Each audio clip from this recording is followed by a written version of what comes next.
An aviation deal for the record books in history. Air India has sealed the record order for 470 Airbus, Boeing jets in a whopping multi-billion-dollar deal, making it the largest shopping event in commercial aviation history in the whole world.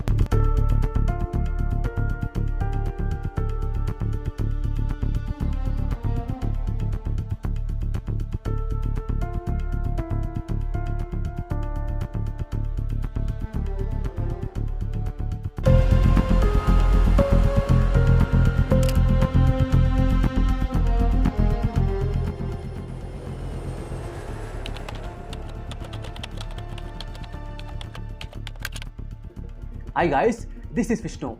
On February 14th, Tata Group announced that it is going to purchase 470 aircrafts from the world's biggest airline manufacturers like Boeing and Airbus, where Boeing belongs to America and Airbus belongs to European region.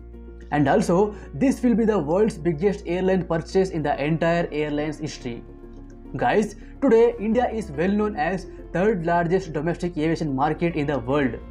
Meanwhile, it is going to stand in the third largest air passenger market by the end of 2024. For this result, the current government is giving their full support to this aviation industry from all sides. And the result of the support will literally blow your mind. So guys, in this video I am going to show the reason that why our government is giving this much of support to this aviation market, and also at the same time I'll explain you that why Air India purchasing this huge amount of aircrafts. By this we can see what kind of positive impact that we can see in our economy as well as in our aircraft sector. Here, before going to this topic, first we should know the journey of Indian aviation market from zero level, because this will show us that how tough it was to reach the level where we are today. For this, I'll take you back to 1910, because this was the year where India got its first aircraft officially. Back then, there was a king who had his own private aeroplane with his own runway. Yes, I know, it is shocking to you.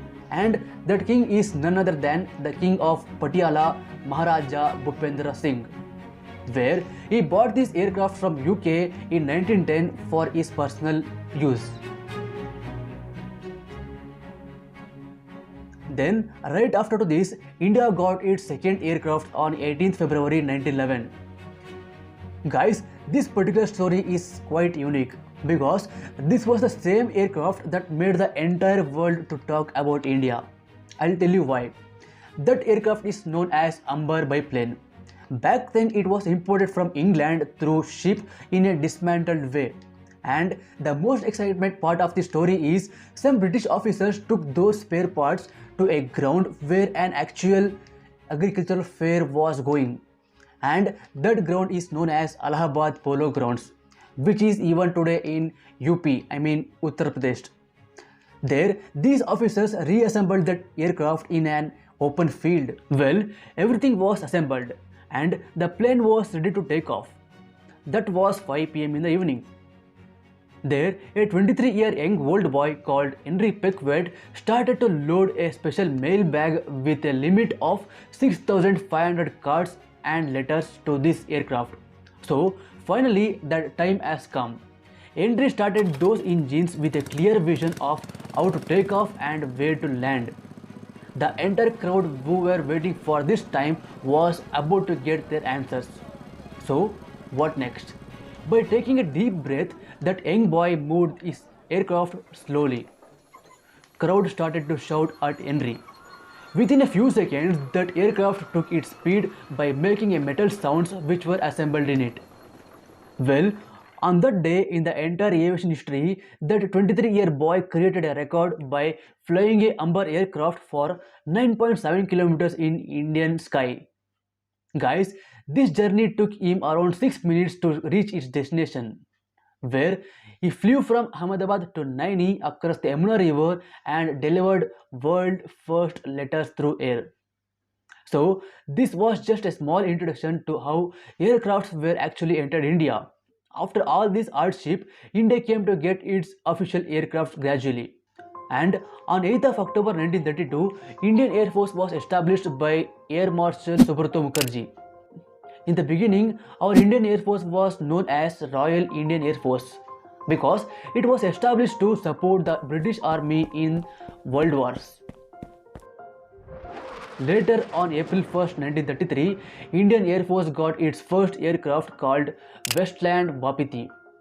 Well, on the other side, there was a guy who had already bought an aircraft, and we all call that person in the name of J.R.D. Tata, the man who is also known as the father of Indian aviation industry. So, from now onwards, we are entering into actual story. J.R.D. Tata, the man who got the first commercial pilot license in 1929 and brought the modern touch to the entire Indian aviation sector. J.R.D. Tata spent his childhood in France in the neighborhood of Louis, where this was the same person who undertook an international overseas flight in 1907. For this reason, J.R.D. Tata somehow fell in love with aircraft and flight. Meanwhile, when Flying Club was opened in Mumbai in 1929, J.R.D. Tata enrolled there and mastered the art of flying. Well, after this, J.R.D. Tata founded Tata Aviation Service in 1932 with an investment of 2 lakh rupees and piloted the first flight of Air India, then called Tata Air Service. In October 1932, he piloted the inaugural flight D Aviland Portsmouth from Karachi to Bombay via Ahmedabad. However, it was a cargo flight. It soon became a profit-making venture. In 5 years, Tata Air Mail's profit rose from 60,000 in 1933 to 6 lakh in 1937. But after this, Tata went through some worst days when World War II started.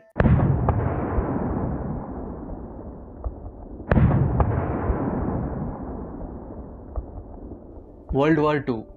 Well, Tata changed the name to Tata Airlines in 1938. But when World War II broke out, the British Indian government commanded all the aircraft that Tata Airlines owned back then. Before that, Tata had started issues with the government in running the airlines business. After World War II ended, Tata got back control of the aircraft. Then, J.R.D. Tata renamed the aircraft as Air India in 1946. After independence. After India got its freedom, Air India decided to expand their business to international.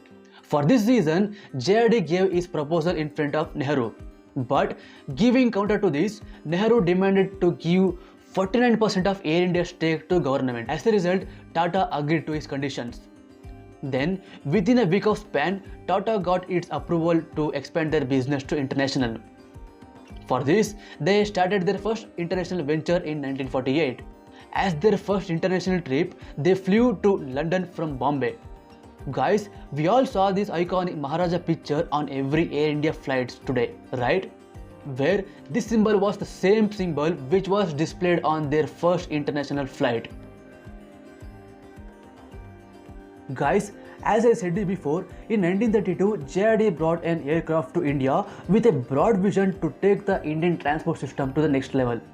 But later, Nehru decided to nationalize the entire aviation system because he thought that these aviation companies are not providing any proper facilities to Indians.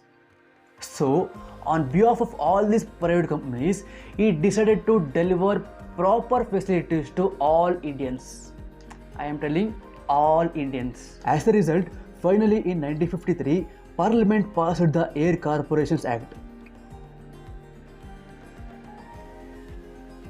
By this act, 9 airlines which were operated in India then came under government power.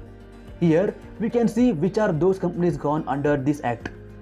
Air India, Air Services of India, Airways, Bharat Airways, Deccan Airways, Himalayan Airways, Indian National Airways, Kalinga Airways and Air India International. By this result, J.R.D. literally got disturbed. Meanwhile, he tried to convince Nehru to stop this act. But so finally, Nehru delivered proper airlines facilities to all Indians. Later, as a compensation, government gave 2.8 crore to J.R.D. Tata. Well, people who don't know about what is nationalization means, here we go.